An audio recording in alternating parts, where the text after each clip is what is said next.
फिरौन उस वक्त मिस्र का बादशाह था। वो सख्ती के साथ ममलकत चलाता था। उसका फरमान जालिमाना, बेरहम और बर्बरियत से भरपूर था। बनी इसराइल पर उसकी ज्यादतियां और जुल्म मुसलसल जारी थे। उसके खिलाफ बोलने की हिम्मत किसी में न थी। मगर अचानक एक अजीब वाक़या पेश आ गया। अल्लाह रब्बुल आलमीन ने मिस्र की सबसे बड़ी नेमत नील नदी को खुश्क कर दिया। वही नदी जिसके पानी से मिस्र के हर खेत सरसब्ज होता था, वही पानी जिससे लोगों की जिंदगियां चलती थीं। अचानक वो नदी एक खुश्क सहरा बन गई। इसका नतीजा ये हुआ कि पूरा मिस्र पानी की कमी की वजह से आहो फिगा करने लगा। माएँ अपने बच्चों को गोद में पकड़कर रो रही थीं और कह रही थीं, ऐ मेरे रब, मेरे बच्चे के लिए एक बूंद पानी कहाँ से लाऊं? बुजुर्ग कांपते हुए करा रहे थे, हम प्यास से मर रहे हैं। गांव और शहरों में लोगों के कराहने और बेयारो मददगार पुकार सुनाई दे रही थी। लोग एक दूसरे से कहने लगे, अब हमारा क्या होगा? पानी के बगैर हमारी जिंदगी मौत के दहाने पर है। माएँ, बच्चे, बूढ़े सब पानी के लिए तड़प रहे थे। अगर चंद दिनों में पानी का इंतजाम न हुआ तो सब मौत के मुंह में चले जाएंगे। तुम्हारे पास कोई तरीका है तो बताओ। किसी ने कहा, चलो हम सब मिलकर मिस्र के सबसे बड़े नजूमी के पास चलते हैं, वो गिनती करके कोई रास्ता बताएंगे। फिर लोग दौड़कर नजूमी के पास गए। वो सब रोते हुए सारा हाल बयान करने लगे। ए दाना, हमें बचाओ, नील खुश्क हो गई है, लोग प्यास से तड़प रहे हैं, फसलें तबाह हो रही हैं, अब क्या होगा? नजूमी ने कहा, मैं हिसाब लगा कर देख रहा हूं, मिस्र की नील नदी किसी तौर पर भी पानी से भर नहीं सकती। इस मसले का हल मेरे बस में नहीं, बल्कि तुम लोग हमारे बादशाह फिरौन के पास जा सकते हो, शायद वो कोई इंतजाम कर दें। आखिरकार जब कोई तरीका न मिला तो मजबूर मिस्रवासी दौड़ते हुए फिरौन के महल की तरफ गए, क्योंकि उनका ईमान था कि फिरौन ही हर मसले का हल निकालने वाला है। लोग कतार दर कतार दरबार में आए, हाथ जोड़कर सर खम करके अर्ज किया, ए हमारे खुदा, आपने सुना होगा कि मिस्र की नील नदी का पानी सूख गया है, लोग पानी के लिए तड़प रहे हैं। अगर नील में पानी ना आया तो हम सब मौत के मुंह में जा गिरेंगे। आप तो बेशक जबरदस्त ताकत के मालिक हैं, नील में पानी के बहाव का इंतजाम कर दें। इसके अलावा कई लोग कह रहे हैं कि अगर हमारा बादशाह पानी का इंतजाम नहीं करेगा तो हम उसे खुदा तस्लीम नहीं करेंगे। ये बात सुनते ही फिरौन के चेहरे पर खशम तारी हो गया। उसके सीने में घमंड फूटने लगा, मगर उसने कुछ न कहा। वो बुलंद सर से गर्म आवाज में बोला, तुम फिक्र मत करो, मैं तुम्हारा खुदा हूं। किसी भी सूरत में बहुत जल्द पानी का बंदोबस्त कर दूंगा। आज तुम वापस जाओ और कल तुम मौजिज़ाना तौर पर देखोगे कि नील मेरे हुक्म से बह पड़ेगी और पानी से भर जाएगी। लोग उस दिन उम्मीद की किरण लिए महल से निकल गए, लेकिन रात जब हर तरफ सन्नाटा छा गया तो फिरौन तन्हा अपने कमरे में बैठकर गहरी सोच में डूब गया। वो अपने दिल में सोचने लगा, दरअसल मेरी कोई ताकत नहीं है, सारी ताकतों का मालिक तो बस एक है, जो कायनात का पालने वाला है, अल्लाह। अगर मैं ये बात आवाम के सामने तस्लीम कर दूं तो कोई मुझे खुदा नहीं मानेगा, मुझे कुछ चालाकी करनी होगी। अगली सुबह फिरौन ने अपनी सारी फौज को हुक्म दिया, तुम सब तैयार रहो, अभी नील के किनारे रवाना हो जाओ। तब एक सिपाही ने कहा, बादशाह मोहतरम, नील तो खुश्क हो चुकी है, एक बूंद पानी भी नहीं है, वहां जाकर आप क्या करेंगे? फिरौन ने घुरघुराने के अंदाज में कहा, बेवकूफ, क्या तुम नहीं जानते कि मैं खुदा हूं? मेरी फरमान से नील दोबारा पानी से भर जाएगी, नदी मेरी ही बात सुनेगी। फौज के लोग हैरत से देखते रहे, कुछ खौफजदा खामोश हो गए। फिर फिरौन अपने चुने हुए सिपाहियों के साथ नील के किनारे पहुंच गया। खुश्क दरिया के रेतीले साहिल पर खड़ा होकर फिरौन ने जोर से चिल्लाया, ए नील दरिया, क्या तुम मेरी बात सुन नहीं सकते? मेरे हुक्म से अभी पानी बहाओ और सारा मिस्र भर दो। लेकिन दरिया साकित रहा, कोई रवाना आया, कोई पानी नजर न आया। गबी फिरौन जानता था कि हर चीज का मालिक सिर्फ अल्लाह है, मगर अपनी तोहमत में वो अंधा था। तब भी लोगों के सामने अपनी झूठी खुदाई दावे को कायम रखने के लिए जान फिशानी से अदाकारी करने लगा। बार बार पानी मांगने के बावजूद नाकामी की वजह से वो फिक्र और इस्तिराब में मुब्तला हो गया। अगर दरिया में पानी ना आया तो आम लोग उसे खुदा तस्लीम नहीं करेंगे। यही फिक्र उसके दिल को बेचैन कर रही थी। अब क्या किया जाए? कई सोचों के बाद फिरौन वहां से कुछ सिपाहियों को लेकर शादुला नामी मैदान के किनारे पहुंचा। वहां पहुंचकर फिरौन ने सिपाहियों से कहा, तुम सब यहां खड़े रहो, मैं कुछ बंदोबस्त करता हूं। ये कहकर वो अपने साथ चालाकी से एक सुनसान गुफा की जानिब चल दिया। फिर वो सजदे में गिर पड़ा, रोते हुए बोला, ए रहम करने वाले, रहमत के समुद्र, तेरी कुदरत की कोई हद नहीं, तेरी रहमत की कोई इंतहा नहीं। मैं तेरा हकीर बंदा हूं, तू रहमत के समुद्र है। इस हकीर बंदे की दुआ कबूल कर दे, मेरी इज्जत और मकाम बचा दे। दुनिया में मेरा वकार बरकरार रख, आखिरत में मैं तुझसे कुछ नहीं मांगता। अगर चाहे तो मुझे दोज़ख की आग में सजा देना, फिर भी दुनिया में मेरा वकार बचा दे। ऐ मेहरबान, नील दरिया में पानी नहीं है। एक तरफ तो मिस्र के लोग मौत के दहाने पर पहुंच रहे हैं, बेगुनाह बच्चे, औरतें, बूढ़े सब मौत के गिलास में जा रहे हैं। ऐ रहम करने वाले, कम से कम उनके बारे में सोचकर मेरी दुआ कबूल फरमा दे। तेरी रहमत की कोई इंतहा नहीं। दूसरी तरफ तेरे इस हकीर बंदे की इज्जत मिटकर राख हो जाएगी। लोग मुझे बदनाम करेंगे, मुल्क के सामने मैं मजाक बन जाऊंगा। ऐ बुजुर्ग रहनुमा, ऐ मेहरबान, तू मेरी हालत से हमेशा बाखबर है, फिर भी मैं तुझसे इल्तिजा कर रहा हूँ। बराए मेहरबानी मेरी दरखास्त कबूल कर दे, मैं तेरी हमेशा शुक्रगुजार रहूंगा। ये कहकर वो बेसाख्ता रो पड़ा। उसी वक्त कहीं से गुफा के बाहर से एक बुजुर्ग ने जोर से आवाज दी, जापना, जरा बाहर आओ। अचानक फिरौन चौंक उठा। तब वो बुजुर्ग बोला, जापना, मैं आपके सामने एक आदमी की शिकायत लेकर आया हूं, आप इंसाफ फरमा दें। गुफा के अंदर से फिरौन बोला, आप कौन हैं? यहां आपको आने की इजाजत किसने दी? ये तो इंसाफ का मकाम नहीं है। आप कल शाही अदालत में आइए, मैं आपको इंसाफ सुना दूंगा। फिर बुजुर्ग ने कहा, लेकिन मैं फैसला सुनाए बगैर नहीं जाऊंगा। जरूरत हुई तो मैं आपको बाहर निकलने भी नहीं दूंगा। ये सुनकर फिरौन सख्त गुस्से में आ गया, मगर वो उस वक्त मुश्किल में था तो कुछ न कह सका। गुफा से बाहर निकलने का ही वक्त था कि फौजियों की चीखो खुशी सुनाई दी। ये सुनकर वो हैरान रह गया और गुफा से बाहर आया। जब उसने नील की तरफ देखा तो देखा कि सारा नील दरिया पानी से भर गया है। ये मंजर देखकर वो बेहद खुश हुआ। बेपरवाह होकर उसने बुजुर्ग से कहा, अच्छा, अब बताइए आपकी शिकायत क्या है? फिर वो बुजुर्ग बोला, फर्ज करें एक गुलाम बिल्कुल नाफरमान है, वो अपने मालिक की बात नहीं सुनता, हालांकि उसका मालिक उसके साथ अच्छा सुलूक करता है, उसे खाना और लिबास देता है, फिर भी वो गुलाम कभी शुक्रगुजार नहीं होता। तो ऐसे गुलाम के साथ कैसा सुलूक होना चाहिए? फिर बुजुर्ग ने कहा, क्या तुम ये बात कागज पर लिखकर दे सकोगे? फिरौन बोला, बिल्कुल, क्यों नहीं। उस गुलाम को पानी में डूब कर मारना चाहिए। उसके बाद उसने ये बात कागज पर लिखकर बुजुर्ग के हाथ में दे दी और बुजुर्ग वहां से रुखसत हो गया। वो बुजुर्ग दरअसल अल्लाह का फरिश्ता था। फिर फिरौन अपनी फौजियों समेत वापस शाही दरबार की तरफ लौट आया। ये खबर फैलने में देर न लगी। मिस्र के हर कोशे में सरगोशी शुरू हो गई। लोग एक दूसरे से कहने लगे, हमारा बादशाह, हमारा खुदा फिरौन ने अपनी कुदरत से नील में दोबारा पानी बहा दिया है। लोग एक एक करके दरबार में आने लगे। दरबार में लोगों का हुजूम लग गया। कोई खुशी मना रहा था तो कोई शुक्रगुजारी का इजहार कर रहा था। वो सर झुकाए कहने लगे, ऐ हमारे खुदा, आपने हमें मौत के मुंह से बचा लिया। हम इस एहसान को सारी जिंदगी नहीं भूलेंगे। फिरौन घुरूर से सीना फुलाकर हंसते हुए बोला, तुम डरो मत, मैं बहुत ताकतवर हूं। नील में पानी लाना तो मेरे लिए मामूली बात है। मैं तुम्हें और भी बड़े मौजिज़े दिखा सकता हूं। मैंने कहा था कि तुम्हारे लिए पानी का बंदोबस्त कर दूंगा। लोगों को उसकी बात और ज्यादा मुतहय्यर कर गई। उन्होंने फिरौन को खुदा कहते हुए बुलंद आवाज में पुकारना शुरू कर दिया। इज्जत और एहतराम के साथ दरबार में उसकी बहुत तारीफ होने लगी और फिरौन पिछली सारी बातें भूल गया। वो भूल गया कि असल ताकत किसके पास है। भूल गया कि इसी एक अल्लाह की रहमत के बगैर वो एक कतरा भी पानी नहीं ला सकता था, बल्कि वो अपने घुरूर में मजीद डूब गया। वो खुद को ऐसा महसूस करने लगा जैसे वाकई वही हर चीज का मालिक है। साल गुजरते गए। फिरौन के जुल्म सितम में इजाफा हुआ। रियासती इंतजाम में वो पहले से भी ज्यादा सख्त हो गया। उसके दिल में घुरूर पहाड़ जैसा बुलंद हो गया। वक्त बहता रहा।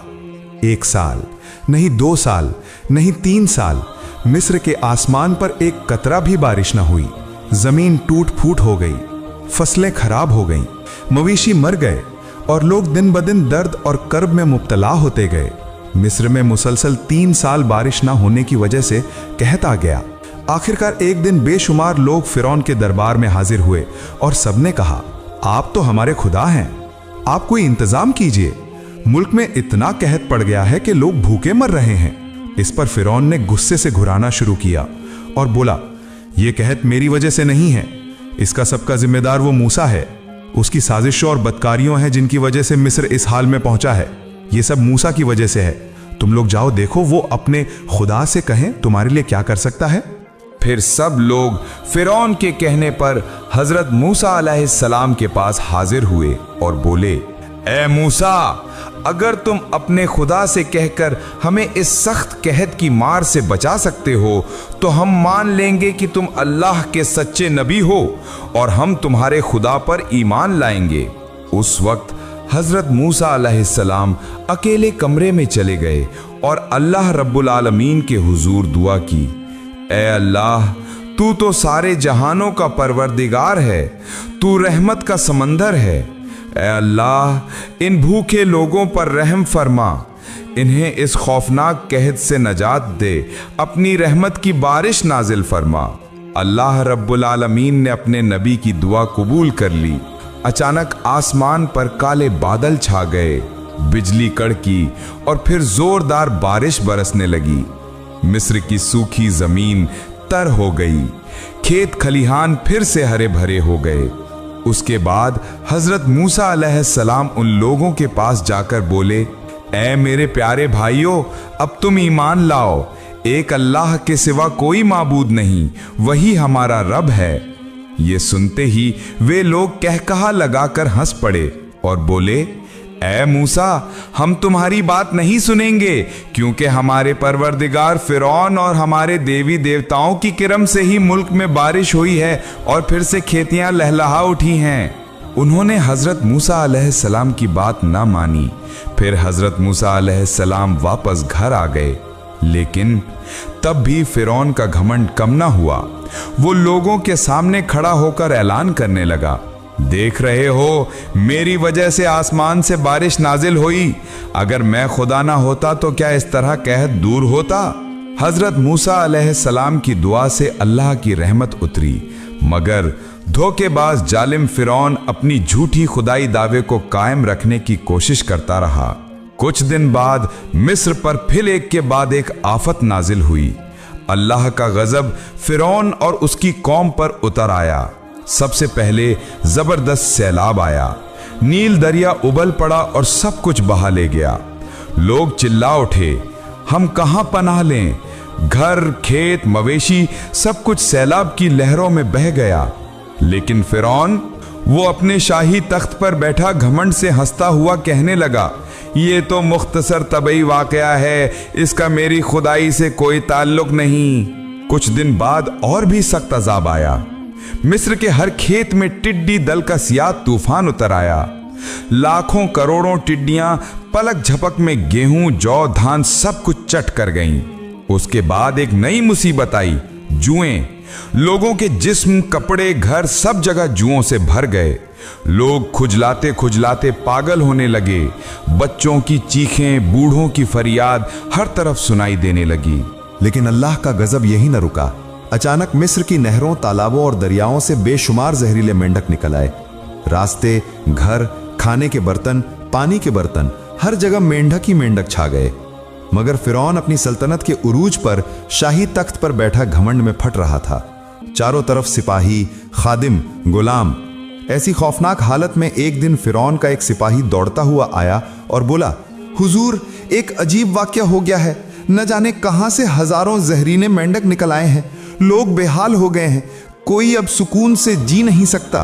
फिरौन कहकहा लगाकर बोला, क्या तुम ख्वाब देख रहे हो? भला मेंढक इंसान को तकलीफ दे सकते हैं? तुम तो डरे हुए बुजदिल सिपाही हो और कुछ नहीं। लेकिन सिपाही की आंखों में खौफ के आसार थे। वो कांपती आवाज में बोला, नहीं हुजूर, ये ख्वाब नहीं है। मिस्र के हर घर में, हर गली में मेंढक भर गए हैं। लोग चीख रहे हैं, बेबस हो गए हैं। फिरौन एक लम्हे के लिए खामोश हो गया। उसका दिल कांप उठा, क्योंकि वो जानता था यह सब कोई तबीई वाकया नहीं है। यह सब अल्लाह की तरफ से भेजा हुआ अजाब था जो बार बार उसे खबरदार कर रहा था। लेकिन फिरौन अपने तकब्बुर में अंधा था। वो सच जानते हुए भी झूठ पर कायम रहा और अपनी खुदाई के दावे को मजबूती से पकड़कर बैठा रहा। दूसरी तरफ मिस्र के आम लोग घबराहट में एक दूसरे से कहने लगे, आज अजीबोगरीब वाकयात पेश आ रहे हैं। पानी के अंदर चारों तरफ मेंढक ही मेंढक, लाखों करोड़ों मेंढक मिस्र की नहरों, नदी नालों और रास्तों पर छा गए हैं। घरों के अंदर से लेकर खाने के बर्तनों तक कहीं भी मेंढकों से निजात नहीं। आखिरकार एक गिरोह फिरौन के दरबार में हाजिर हुआ और कहने लगा, हुजूर, आप तो कहते थे आप ताकतवर हैं, आपके देवता ताकतवर हैं, तो आज ये क्या माजरा है? मेंढकों के लश्कर ने हमारी नींदें उड़ा दी हैं, हमारे बच्चे खौफ से रो रहे हैं, खाने पीने की चीजें बर्बाद हो गई हैं। फिरौन ने पहले कहकहा लगाकर टाल दिया। वो बोला, ये तो कुछ भी नहीं, हमारे देवता चाहें तो पलक झपकते ही सब खत्म कर देंगे। तुम लोग फिक्र न करो, मैं अभी इंतजाम करता हूं, तुम लोग घरों को लौट जाओ। इसके बाद लोग अपने घरों को वापस चले गए, लेकिन मेंढकों के लश्कर रुके नहीं, बल्कि दिन ब दिन बढ़ने लगे। सिपाहियों के जूतों के अंदर, बावर्ची खाने के देगचों के अंदर, हां तक कि फिरौन के महल के बिस्तर तक पर मेंढक छलांग लगा लगा कर पहुंचने लगे। तब फिरौन चीख कर बोला, जाओ अभी मूसा को बुलाकर लाओ, मैं उसके साथ मुआहिदा करना चाहता हूं। 2 सिपाही हजरत मूसा अलैहिस्सलाम को यह खबर देने के लिए रवाना हुए, लेकिन रास्ते में ही उन्होंने कुछ लोगों को देखा जो हजरत मूसा अलैहिस्सलाम से कह रहे थे, ए मूसा, हमें इस मुसीबत से निजात दो, अपने अल्लाह से दुआ करो कि ये अजाब हटा दे। अगर तुम ये कर सको तो हम वादा करते हैं कि यकीनन तुम्हारे अल्लाह पर ईमान लाएंगे और तुम्हें सच्चा नबी मानेंगे। ये बात खत्म होते ही वे दोनों सिपाही उनके पास पहुंचे और सारा माजरा कह सुनाया। उस वक्त हजरत मूसा अलैहिस्सलाम ने देर न की और फौरन फिरौन के शाही दरबार में हाजिर हो गए। हजरत मूसा अलैहिस्सलाम को देखते ही फिरौन बोला, ए मूसा, अपने रब से दुआ करो कि ये मेंढक हमसे दूर हो जाएं। मैं वादा करता हूं तुम्हारी कौम को आज़ाद करूंगा और तुम्हें सच्चा नबी मान लूंगा। और ये भी कहा कि मैं वादा करता हूं कि तुम्हारे रब पर ईमान लाऊंगा। पूरे अवाम की हालत और बच्चों, बूढ़ों और मासूम इंसानों का ख्याल करके हजरत मूसा अलैहिस्सलाम का दिल पिघल गया। आखिरकार वो घर वापस आए और अल्लाह के हुजूर दुआ की। कुछ ही वक्त में शहर से मेंढक खत्म हो गए। लोगों के दिलों को सुकून नसीब हुआ। दूसरी तरफ फिरौन ने लोगों को यह समझा दिया कि ये मेरी ताकत के सबब मेंढक खत्म हुए हैं। फिर हजरत मूसा अलैहिस्सलाम उन लोगों के पास आए और कहा, ए मेरे अजीज भाइयों, अब तो मुसीबत खत्म हो गई, लिहाजा तुम अल्लाह पर ईमान ले आओ। लेकिन वे कहकहे मार कर बोले, हम तुम्हारे अल्लाह पर ईमान क्यों लाएं? तुम्हारे अल्लाह से कोई भला नतीजा नहीं निकला। जो कुछ हुआ वो तो फिरौन की वजह से हुआ है। फिर हजरत मूसा अलैहिस्सलाम फिरौन के शाही दरबार में हाजिर हुए और कहा, तुमने तो कहा था, तुमने वादा किया था कि यह मुसीबत टल गई तो अल्लाह पर ईमान लाओगे, लेकिन सख्त दिल और मक्कार फिरौन ने अपना वादा तोड़ दिया। वो हंसते हुए बोला, मैं वादा नहीं निभाऊंगा, मैं ही मिस्र का सबसे ताकतवर रब हूं। यह सुनकर हजरत मूसा अलैहिस्सलाम बहुत परेशान दिल के साथ वापस लौटने लगे। यूं फिरौन का झूठ और तकब्बुर बढ़ता ही रहा। हालांकि वो ये भूल गया कि ये तो सिर्फ अल्लाह का एक अजाब था, उसके लिए और भी भयानक यातनाएं इंतजार कर रही थीं। फिर अल्लाह रब्बुल आलमीन ने हजरत मूसा अलैहिस्सलाम को फिरौन और उसके अनुयायियों पर नाराज होकर आदेश दिया, ए मूसा, तुम बनी इसराइल को लेकर एक रात चुपचाप मिस्र से निकल जाओ। तुम सब नील नदी के किनारे पहुंचो, मैं तुम्हें हिकमत के साथ नदी पार करा दूंगा और फिरौन और उसके अनुयायियों को नील के पानी में डुबो दूंगा। आखिरकार अल्लाह के आदेश से हजरत मूसा अलैहिस्सलाम अपने अनुयायियों को लेकर मुहर्रम की 9वीं तारीख की रात चुपके से रवाना हुए। हजरत हारून अलैहिस्सलाम काफिले का मार्गदर्शन कर रहे थे, लेकिन हैरानी की बात यह थी कि इतने बड़े काफिले के मिस्र से निकलने के बावजूद किसी ने नहीं देखा। इसकी वजह यह थी कि उस समय मिस्र में हैजा की महामारी फैल गई थी।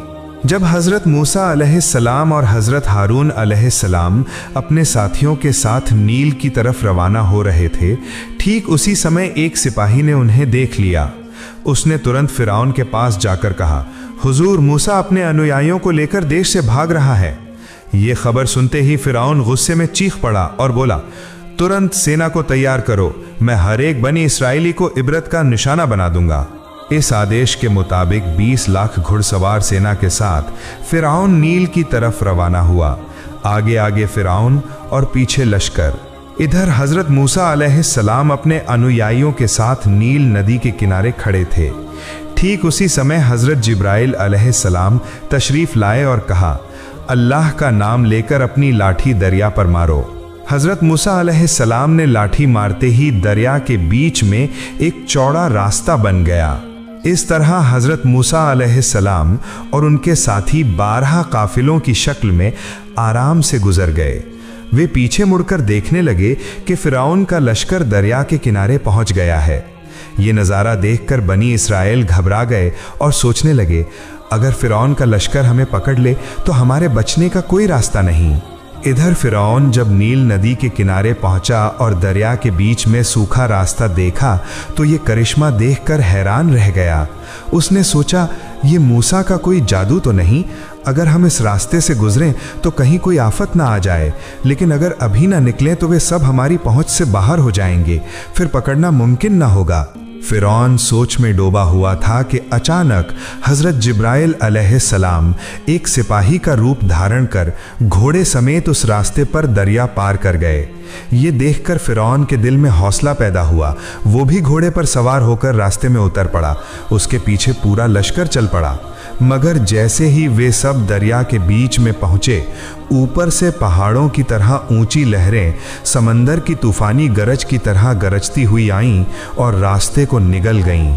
फिरौन और उसकी सेना नील के पानी में डूबकर हलाक हो गए, एक भी न बच सका। इधर बनी इसराइल दरिया के पार खड़े ये नज़ारा देखकर खुशी से नारे लगाने लगे। जब फिरौन पानी में डूब रहा था तो उसने हजरत मूसा अलैहिस्सलाम को खड़ा देखा और चिल्लाया, ए मूसा, मेहरबानी करो, मुझे बचा लो, मैं तुम्हारे अल्लाह पर ईमान लाऊंगा और तुम्हें अल्लाह का नबी मान लूंगा। मगर हजरत मूसा अलैहिस्सलाम ने उसकी पुकार का जवाब नहीं दिया। कुछ मुफस्सिरीन बयान करते हैं कि जब फिरौन नील के पानी में मौत के करीब था तो हजरत जिब्राइल अलैहिस्सलाम ने कहा, ए फिरौन, आज तुम बेफायदा गिड़गिड़ा रहे हो। नाफरमान बंदे का अंजाम क्या होना चाहिए तुमने खुद अपने हाथों से लिख दिया था। ये देखो वही तहरीर। फिर वो कागज़ दिखाया जिसमें खुद फिरौन ने लिखा था कि नाफरमान गुलाम को पानी में डुबो देना चाहिए। इस तरह वो सख्त दिल फिरौन नील के पानी में डूबकर मर गया। अल्लाह की ताकत के सामने फिरौन का तख्त कुछ नहीं था। जो शख्स खुद को सबसे बड़ा रब कहता था, समंदर की लहरों में वो एक हकीर कीड़े से ज्यादा न निकला। अल्लाह ने उसका जिस्म समंदर की तह में दफन नहीं किया, बल्कि दुनिया के इंसानों के लिए छोड़ दिया, हमेशा की नसीहत के तौर पर। घमंड इंसान को बर्बाद करता है और ईमान इंसान को बुलंद करता है। जो अल्लाह के रास्ते में सब्र करते हैं उनके लिए जन्नत के दरवाजे खुल जाते हैं। ऐ प्यारे दर्शकों, अल्लाह ताला हम सबको घमंड से बचाए और सीधे रास्ते पर चलने की तौफीक अता फरमाए।